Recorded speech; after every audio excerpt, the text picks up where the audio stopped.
Good morning, everybody. Thank you for tuning in today. I'm here virtually with Robert Frodeman, who's joining us from his home in Hoback. Hi, Robert. The first thing I want to do is review some of the features of the Zoom webinar. Hopefully you're able to see and hear me and Robert, and soon you should be able to see Robert's presentation through his computer. Hello. Yeah, Okay. we are not able to see or hear you as the participants. However, we do encourage you to participate by leaving a comment or asking a question at any time during this webinar. And there are two ways for you to do that. The first is to use the Q&A or the chat feature, which are located at the bottom of your screen, your Zoom screen on your computer screen. Along the bottom, you should see some word bubble icons. There's a Q&A and a chat. You can use either one of those. Just click on that icon. If you don't see them, wiggle your mouse a little or move your cursor at the bottom of your screen and it should appear. Click on one of those word bubble icons and then type into the sidebar that pops up where it says type question here and hit enter to send it. The second way to participate, I'm hoping you should have a raise hand icon at the bottom as well. I don't see it on my end, but I'm hoping that you can. If you can find a raise hand button, click on that. That will notify me that you want to speak and I can unmute you.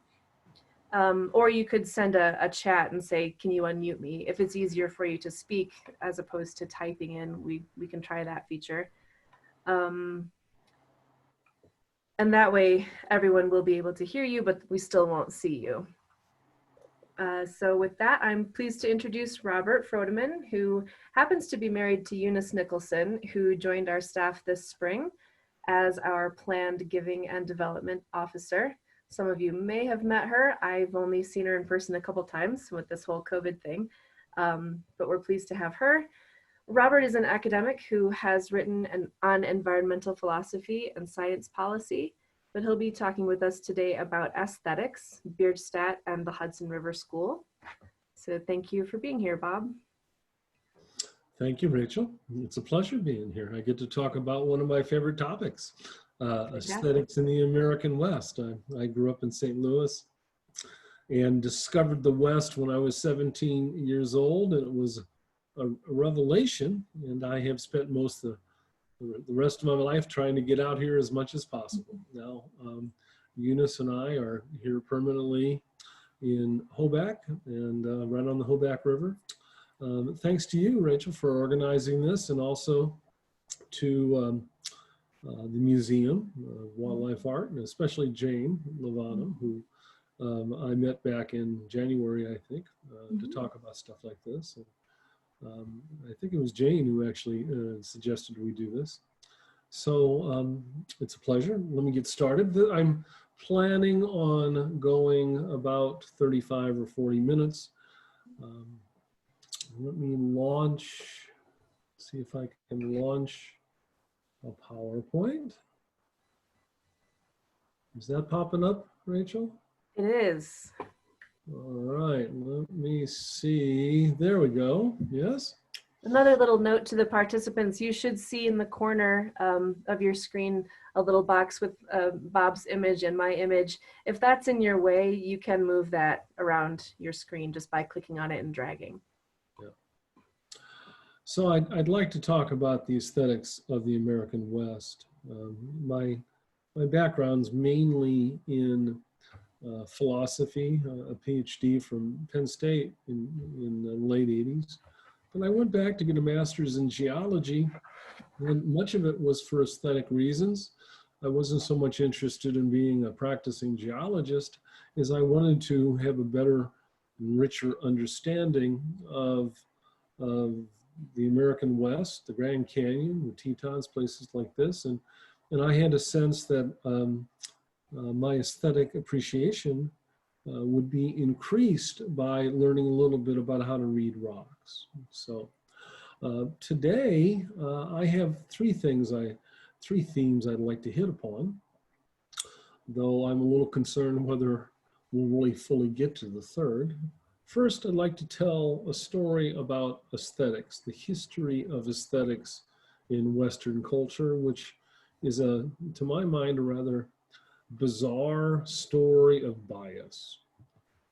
Second, moving from abstractions more to the cultural realm, I'd like to talk about the development of an autonomous American aesthetic, and do that in terms of a contrast with the European continent. And third, hopefully we can reach it, I'd like to focus more upon the Hudson River School, which is sometimes called, when folks journeying out here, the Rocky Mountain School of Aesthetics and Painting. And at any point, if I use a term you're not familiar with, or you got a question or comment, please jump in. Interruptions are welcome. Okay, so first, a brief history of aesthetics. The word itself, the Greek word aesthetikos, means something like sense perception or our sensuous awareness of the world. You might emphasize the sense of touch, the way we kind of rub up against the world. We don't really live on Earth, we live in Earth. We're immersed in a fluid that we call air, like fish, or immersed in fluid we call water.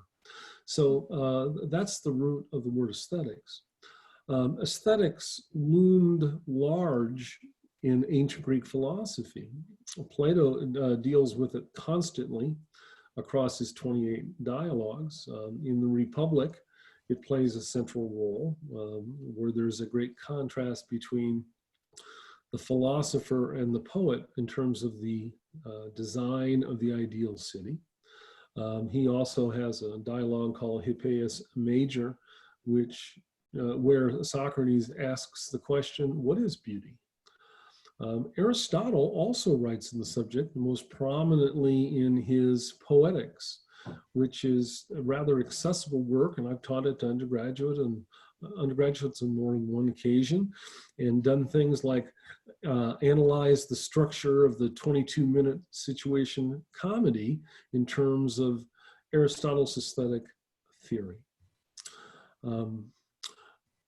For Plato and Aristotle, the word kailon was an interesting choice to define beauty. Kailon means something like not only beautiful, but noble or excellent in bearing, what you could call the shining of being. And if any of you remember Casablanca, the movie, there's a scene in there where a young man doesn't have enough money to buy an exit visa for he and his young wife. And Humphrey Bogart, Rick, allows them to win enough money by cheating so they can get out of Casablanca and go to Lisbon. After that's done, one of the characters comes up to Humphrey Bogart and kisses him on the cheek and said, "Boss, that was a beautiful thing to do." And this really kind of captures the Greek sense of beauty, not just some sense of attractiveness, but some element of ethics or nobility of spirit. Well, after Plato and Aristotle, and we could also talk about some other folks back in the Greek era, ancient Greek and Roman culture, there was a 2,000-year gap. And if you go to graduate school in philosophy to study aesthetics, even to this day, people look at you like you're not quite doing the serious stuff in philosophy, which is metaphysics and philosophy of language and epistemology and philosophy of science. And there's a deep, long history to this prejudice against aesthetics. You can even find in Plato the language that Socrates says in one occasion, the body is the prison house of the soul. There's a sense for Plato that this physical sensory world was illusory, and it's only the ideas or the eternal verities that truly counted. There's a tension in Plato's own work on this point.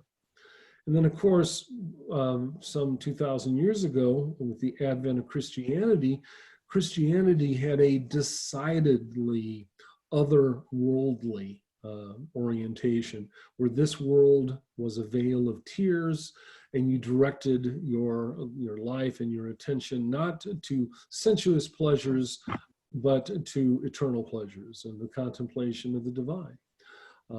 This is a legacy that we still carry with us in many ways. It started to break down in the 17th and 18th century, especially in Britain, with the development of an aesthetics of taste. And this is a great story to tell. We don't have time to really go into it now. But the development of a bourgeois or a mercantile culture, where there was a rising middle class, merchants who could buy works of art and could attend to dressing and finery, raised the question of who had good taste and who did not. And theoretical types responded by developing an aesthetics of taste. It's the kind of stuff that we all wrestle with to this day when we're having a glass of wine or we're talking about interior decoration. Can we identify principles by which we can certify that people have good taste? In the 19th century, there was what you could call a subjective term. I'm thinking especially Romanticism just at the turn of the 19th century, people like Wordsworth and Coleridge and Keats and others. This was in reaction to a rising scientific spirit where people were interested in identifying objective truths about the natural world. And it really started erasing a sense of people's own experience of the world. And so Romanticism was a reaction to this scientific spirit and a turn toward a kind of expressionism, in the sense that you had impressions, internal impressions, that you wanted to express. And so the Romantic poet was telling you about his, or occasionally her, feeling about the natural world, or about love, or occasionally about politics, rather than trying to give you an objective account of the world. This romantic turn or subjective turn in art was increased or abetted by the rise of photography in the 1840s and the 1850s, first in France. Much of art up until then was ruled by the sense of getting it right. Can we paint something which really looks like this scene would look, that's an accurate representation of the world or of a person?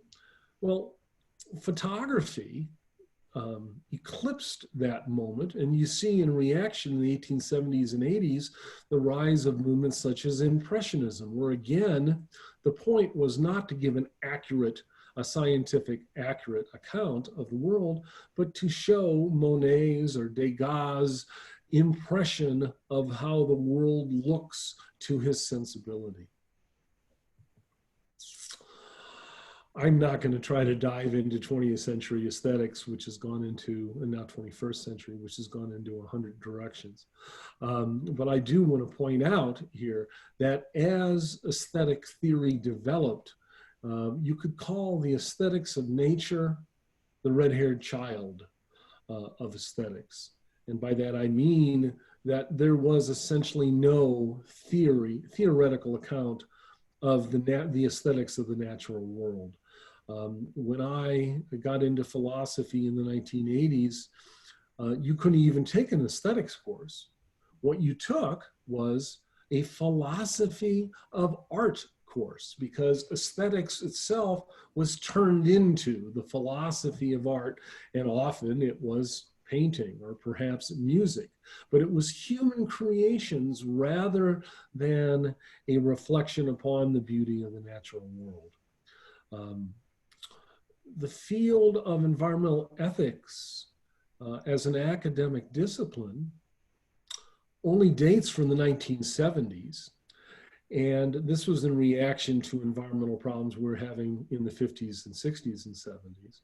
And aesthetics, environmental aesthetics, came even after that, perhaps most prominently with Alan Carlson in the 1980s, and Carlson's still writing today. And so the turn toward an aesthetics of nature really is a recent phenomenon. We can find antecedents, and I'll talk a little bit about that as we move along, but really in environmental aesthetics or an aesthetics of nature was systematically ignored.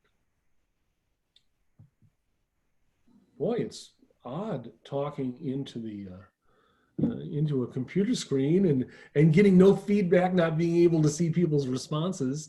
I welcome questions or comments. All right, so point 2, European culture and American nature. There's a wonderful book you could take a look at by Marjorie Nicholson called Mountain Gloom and Mountain Glory. It's from 1959. I read this when I was a kid, when I was 20 years old, and my goodness, it was a shock. It turns out that in the 17th century, if you were in a stage going across Switzerland, people during the day would draw the curtains on the stage, so you did not have to look at these ugly protuberances, these horrible mountains that ruined the classical symmetry of the earth. So these things were really considered to be a kind of horror, which a kind of disfigurement of nature, something like acne on the surface of the earth. Marjorie Nicholson describes the whole shift in this attitude in the 17th, 18th century with the rise of Romanticism. Did we see a question, Rachel? Not yet, not that I can. Oh wait, here's chat. This is wonderful. Oh, well, that's kind of you to say. Thanks, Lisa. Yeah, so imagine going to the Alps and being horrified, right? Mm-hmm. That will be a theme we'll pick up later when we turn to the aesthetics of the American West, because that was the reaction of Easterners and Europeans when they first came out here. It was called the Great American Desert, and it was considered a wasteland. Now, at about the same time as the Romantics were developing, I mean, Wordsworth's Lyrical Ballads is 1798, for instance. Immanuel Kant is writing on aesthetics, and he has a wonderful little essay that's quite teachable called On the Beautiful and the Sublime. Mm-hmm. Now, he was developing an aesthetic theory in contrast to what was called the picturesque. Now, look at the word, right? The picturesque is a picturesque landscape is a landscape that looks like a picture, and that's considered a compliment. In the 1700s, people would walk around with Claude glasses. What's going on? Why won't my thing? Oh, there it is. If you can see this image, in the top, you can see a ruined church. At the bottom, you can see a lens, a concave lens called a Claude glass, named after a French painter, Claude Lorraine. And the idea was, as you're venturing out in the countryside and you see something that may be actually lovely, you're not quite sure, you then pull out your Claude glass, you turn away from the object, and you hold the Claude glass up So you can see the image, you can see the church framed, as pictures properly should be, framed by the glass. And now you can have a truly picturesque experience. And so nature was being what? Turned back into something you can hang on a wall via the device of a Claude glass. Sort of like to help you with the composition, like holding up a frame sort of idea. That's right. That's right. Yeah. And one of the interesting things about aesthetic theory in recent years and aesthetics of the environment has been to challenge just that, Rachel, where there's this idea of immersion, okay? The Germans have a nice word for it, Umwelt. Means like surrounding or around, the world surrounding you. You are immersed in an environment in a way where you can't get that kind of distance. You go into the museum, right, and you stand there in front of a painting or a sculpture, and there's this distancing that goes on, right? You're looking at an object, you are a subject looking at an object. And so folks have argued that there is something scientific about the whole design of a museum where you look at pieces of art on a wall distanced from you, rather than being immersed in an environment like when you're swimming or like when you're hiking in the Tetons and it's above you, below you, behind you, and it's everywhere for you. So Kant on the beautiful, Kant wanted to expand our conceptual repertoire by offering two other concepts, the beautiful and the sublime. By the beautiful, he uses the example of a flower, something which is in its isolation perfect and symmetrical, and you look at it and there's an immediate response of, ah. In fact, he thinks it's a kind of, the German word for concept is a cool word, Begriff. The word means, greifen is the verb to grasp something, okay? And so a concept in German is something that you use to grasp the world, to get a hold on the world. And he thought the concept of the beautiful were those things which were so symmetrical and intimate and perfect that you can immediately grasp them, okay? That's how he defined the beautiful. And he put this in contrast with the sublime. The sublime experience, and we have mountains right in front of us here locally that are classic for this, right? The experience of the sublime is where you again try to grasp, okay? But the majesty and the overwhelming size and the terror, the terrible aspect of the thing you're looking at, a thunderstorm that could endanger you, or a mountain landscape that is just exceeds your comprehension, or you turn a trail in the Tetons and whoops, there's a grizzly bear there. These experiences, he says, there's this mixture of pleasure and pain where you try to encompass it or to grasp it with your mind, but it kind of blows out all your circuits and overwhelms you. And so this is the great contrast for Kant between the beautiful and the sublime. Now, I think all three of these terms are valuable. When you're driving through a pastoral landscape and you see bales of hay and cows grazing contentedly, yes, this is picturesque, okay? So we don't mean to dismiss the idea of the picturesque, but rather Kant wanted to expand our conceptual vocabulary so we could appreciate more of the natural world.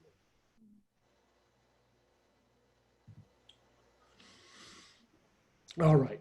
We're starting to move toward the Rocky Mountain School. Um, America, this is not the kind of talk we have been hearing since World War One, but up until World War One and even beyond, America, from the first settlements in the 17th century, had a sense of cultural inferiority, that we did not have the great cathedrals or the massive and amazing cities, the Roman aqueducts.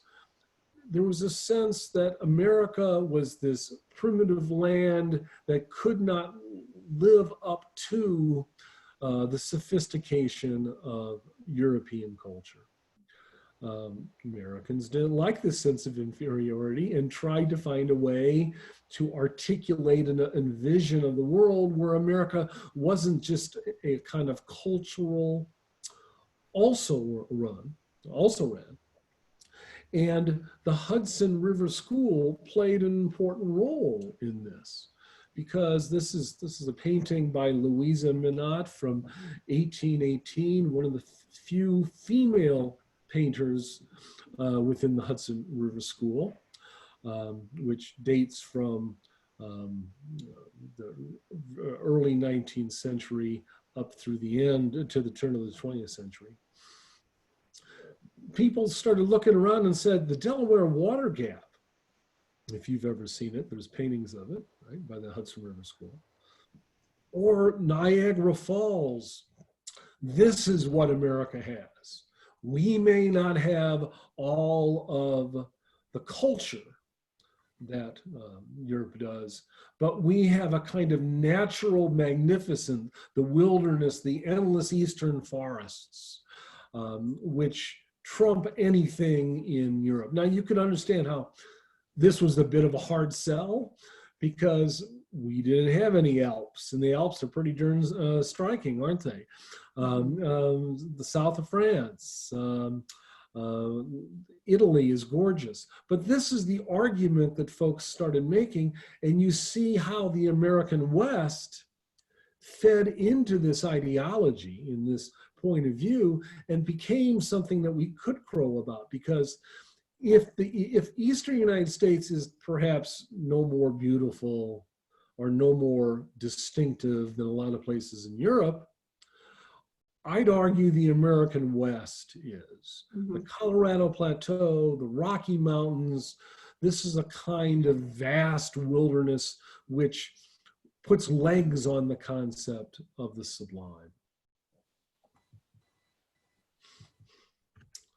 All right, so now we've turned to the Hudson River School, the Rocky Mountain School.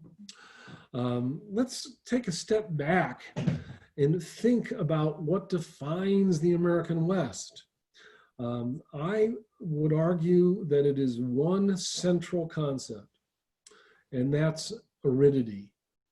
There's a wonderful book that changed my life when I found it when I was 20-ish years old, by Wallace Stegner, called Beyond the 100th Meridian.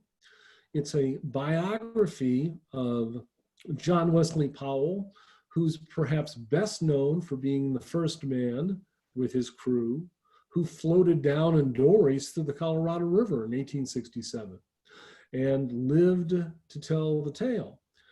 But Powell was a remarkable man. He founded the U.S. Geological Survey in 1890 or so, 1889 or 1890. And he got Congress to pay for a hydrological survey of the American West.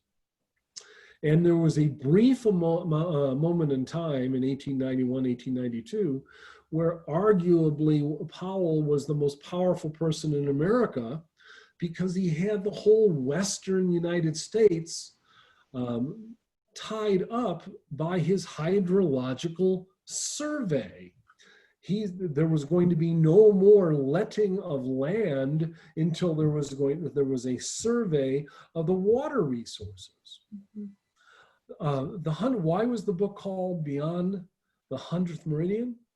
The 100th meridian, meridians run north-south, And the 100th meridian runs basically about halfway through Kansas or Nebraska up into Saskatchewan down through Oklahoma and Texas.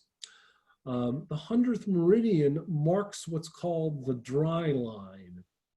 West of there, you do not get enough rain consistently to grow crops without irrigation. That's about 20, 22 inches a year, okay? East of there, you could buy a piece of land or own a piece of land and the water would come from the heavens, usually. West of the 100th meridian, you could buy land and it was no use unless you had access to a river or later to groundwater. And so what people were doing was buying up the land alongside rivers, and they would control hundreds of square miles on both sides simply by controlling the water resource. So Powell wanted Powell fought against the way we have designed states. He thought the way that we designed our states is crazy. Of course, you're going to design states in the West along watercourses or watersheds. It's crazy for Colorado not to stop at the Continental Divide and have a new state. And there's been untold political administrative hassles over water rights because we designed our states by drawing rectangles and squares back in Washington, D.C. All right, so that's Powell. I suggested that the central fact of the American West is that it's dry. This not only affects the politics of the region in terms of water rights, but it decisively affects the aesthetics of this world. Now, the quote you see up there on the screen comes from an 1857 military expedition in Arizona, where an Army colonel traveled to what we now call the Grand Canyon. And he stood in the rim of the Grand Canyon in 1857 and wrote in his notebook, "Doubtless we will be the last visitors to this profitless locality." The Grand Canyon was simply a scar upon the landscape of no possible use. And this is just waste. This is wasteland. I remember when my father first came and visited me out west in the around 1990. I was living in Durango. He drove out from St. Louis, his first time out west, got out of the car and said, "This is the most godforsaken country I have ever seen in my life." He had driven across Colorado through the San Luis Valley, excuse me, and across the San Juan Mountains. His aesthetic was one rooted in Missouri. If something is pretty in the environment, it's green. Mm-hmm. If you see brown, excuse me, if you see brown, that means it's dead, or it means a bulldozer tore something up. Mm-hmm. So the tans and reds and browns were considered ugly. This is a story that Steve Pine tells in a rather dense book. My students have had difficulty reading it, but it is a wonderful book. It's short, you just have to read it very slowly because he should have made it twice as long and less cryptic. This is the story he tells of what he says, what he calls how the canyon, the Grand Canyon, became grand. And Pine is best known as a forester. He's written a series of books on the history of fire. Rachel, I think you know this stuff. Yep.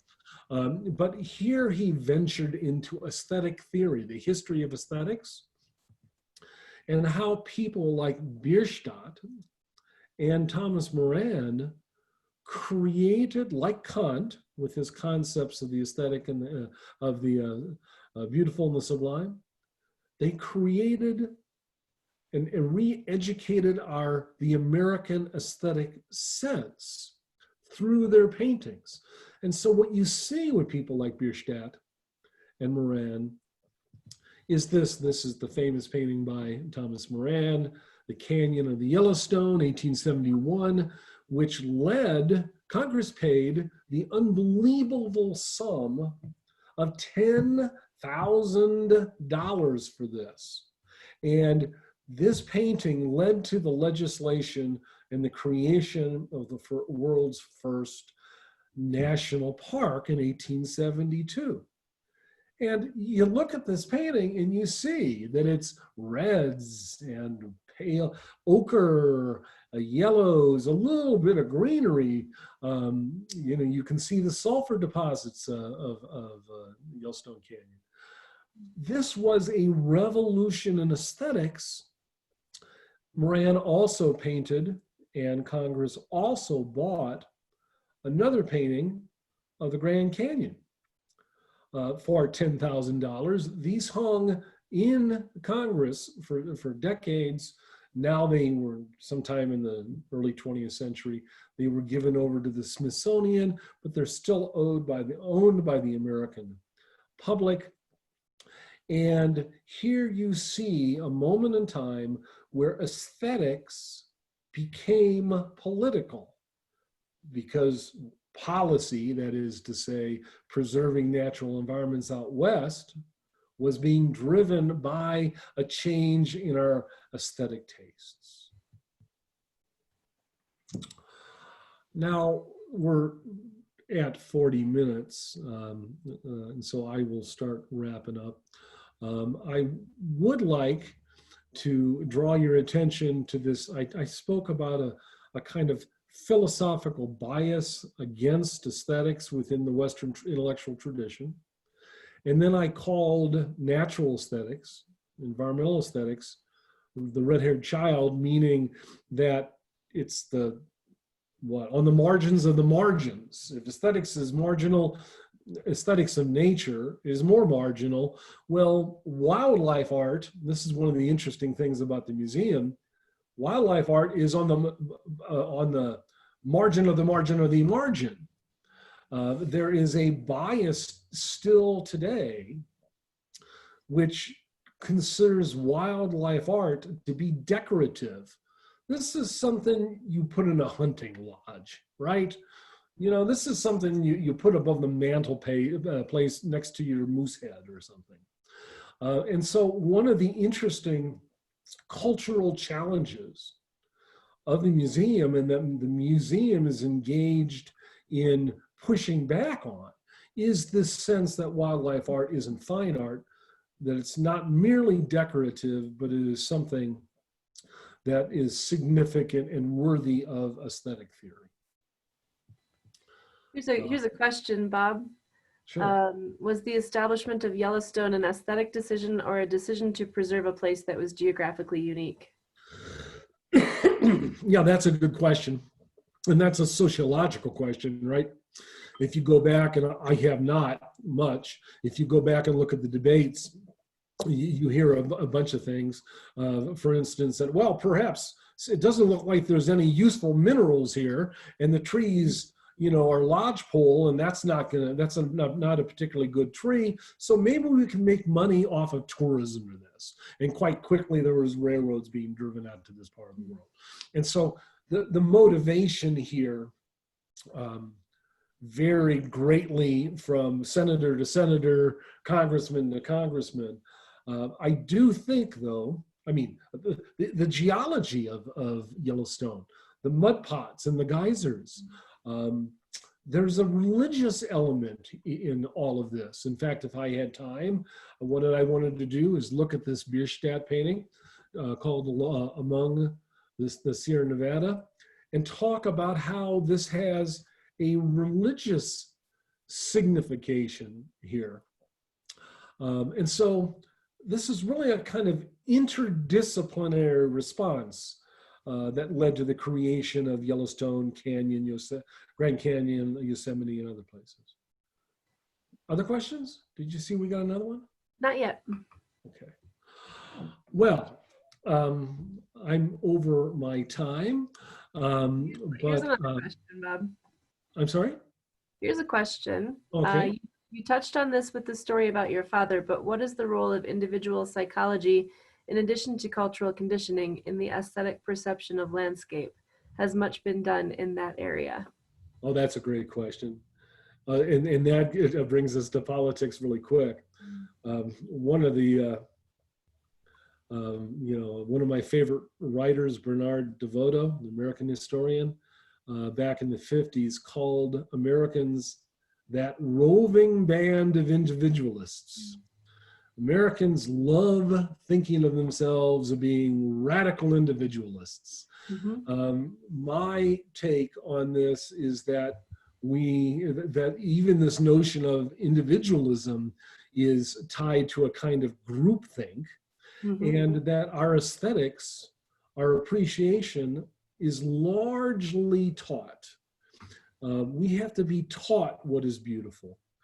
And this is when people say that philosophers are the unconscious, unrecognized legislatures of mankind, of humankind. This is what they mean, that these concepts that we are given that become common sense, right? The idea that the Grand Canyon is beautiful. How would you do it? How would you find a group of people innocent of any kind of aesthetic orientation and take them there to get their naive or raw view of it, right? Everyone's going to come educated with a certain aesthetic or political vocabulary, and they will use this as a lens for interpreting it. And so my sense, what I'd argue, is that individual psychology is usually dominated by a kind of groupthink where we've been taught what was called a sensus communis, a kind of common social sense of how we're going to respond to places.